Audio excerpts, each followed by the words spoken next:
Okay, so now that we have that Descartes rule of signs, we are going to expand on it and use it to help us figure out all the real zeros. So one of the methods we could normally use is factoring.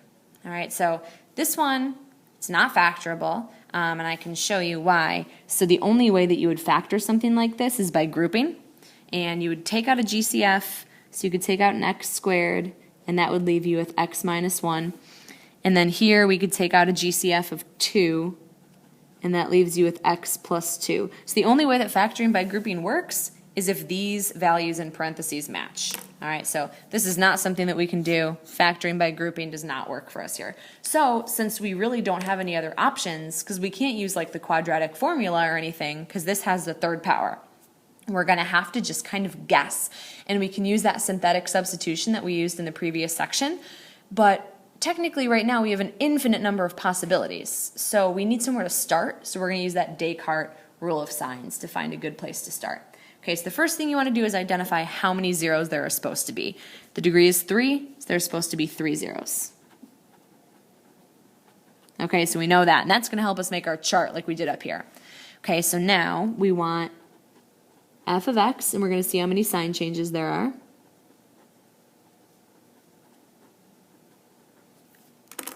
Okay, so there's a sign change right there from positive to negative.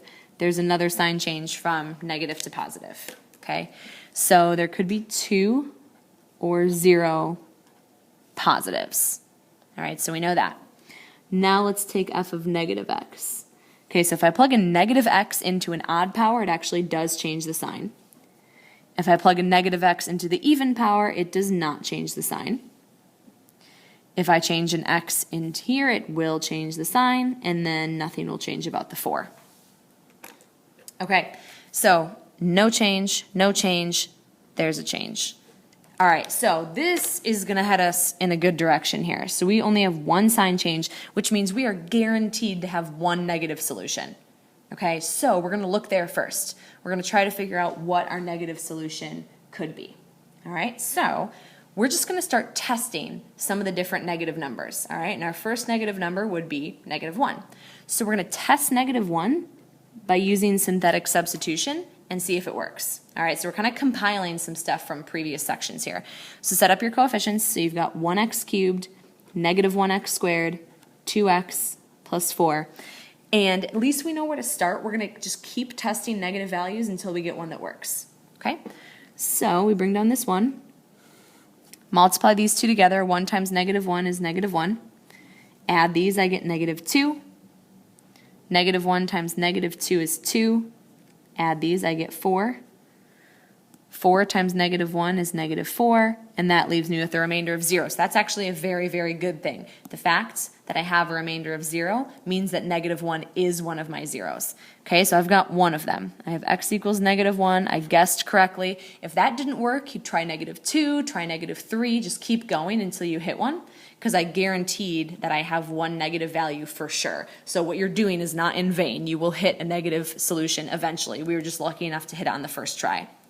So now what I do is I rewrite, this is 1x squared minus 2x plus 4 with a remainder of 0. So now I can factor this down and find the rest of my zeros. Okay, so this actually does not factor, and you could try it, but it would fail. So what we're going to do is do the quadratic formula. All right, so we're going to do x equals negative b, which would be a positive 2, plus or minus square root of b squared minus 4 times a is 1 times c is 4, and then all over 2a, so 2 times 2.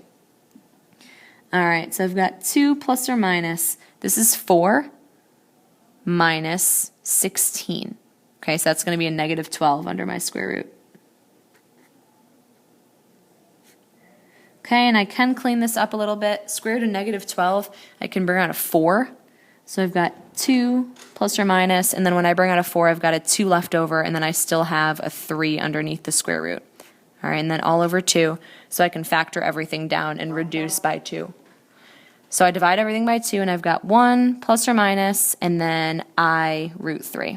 All right, so those would be your two answers. Okay, so you've got 2 imaginary answers, and then this is your 1 negative answer, which means I actually had 0 positives. So I'm going to write my other 2, just where I have room over here. So x equals, I've got 1 plus I root 3, and then I also have 1 minus I root 3. So it turns out I had 2 imaginary answers to go along with my 1 negative real answer. Okay, so let's take a look at another one. This one, part B, we're going to always test to see if you can factor it first, because if you can factor, your life will be a lot easier. So 4 terms, and grouping is really the only way to go. So this first, I can factor out a GCF of x squared, and then I've got x plus 2, and then plus, and then I have a 9 that I can factor out here. And when I factor out a 9, I'm again left with an x plus 2. So that means this is working. If I get a matching thing like that, that means I can factor by grouping. So I take my x plus 2, and then remember, once that's factored out, my second term is the leftovers. So x squared plus 9. Okay, so we are trying to solve this by factoring, so we set it equal to 0. So I'm going to take my x plus 2, set it equal to 0, and then I can take my x squared plus 9 and set it equal to 0. So this one, when I subtract 2 from both sides, I get negative 2. And then this one, I subtract 9 from both sides. I end up with x squared equals negative 9, and then I can square root both sides. All right, so I get x equals, and then because of that negative, I'm going to have an imaginary number. So when you square root, you always start with the plus or minus, and the square root of 9 is 3, so the square root of negative 9 would be 3i.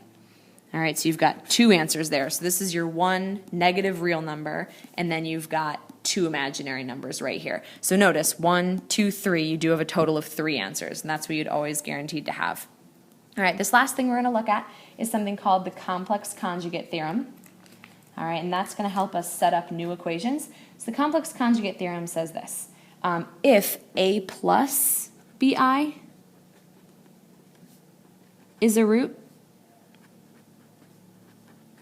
of p of x, then so is a minus bi. And we can use that when we're setting up some of these polynomials.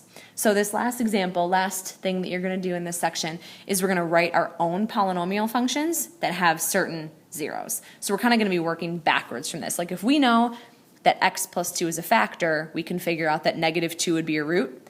This time you're going to be going backwards, and you're going to be starting with the root and then going back up to the factor. So if we know... So now in example 4, we're going to be setting up our own polynomial function. So we've seen something like this when we were working in chapter 4, and we started with the factors and then set up what the polynomial equation would look like. So we have our zeros of 4. So if you have a factor of 4, then you are going to have x minus 4 as one of your pieces of your polynomial. So again, if 0 is 4, then x minus 4 must have been one of your factors.